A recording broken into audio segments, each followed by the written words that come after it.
जर तुमच्याही घरातील गॅसचे बर्नर असे काळे झाले असतील तर हा व्हिडिओ अगदी शेवटपर्यंत नक्की पहा। बर्नर एका स्टीलच्या पातेल्यामध्ये काढून घ्यायचं व त्यामध्ये गरम पाणी घालायचं। गरम पाणी घातल्यानंतर अर्धा लिंबू पिळायचा व लिंबाची सालही त्यातच टाकून ठेवायची। त्यानंतर 1 इनो पॅकेट टाकायचं, लगेचच 1 चमचा मीठ टाकायचं व 1 चमचा खायचा सोडा टाकायचा। आता याला असं झाकून 3 ते 4 तास भिजत ठेवायचं।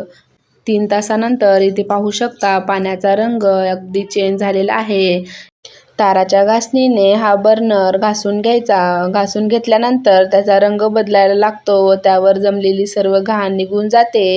यानंतर तुम्ही पाहू शकता याचा रंग अगदी चेंज झालेला आहे। मी दरवेळी याच पद्धतीने गॅसचे बर्नर स्वच्छ करत असते। व्हिडिओ थोडा जरी आवडला असेल तर व्हिडिओला लाईक करा व चॅनलला सबस्क्राईब करायला विसरू नका। Bye bye.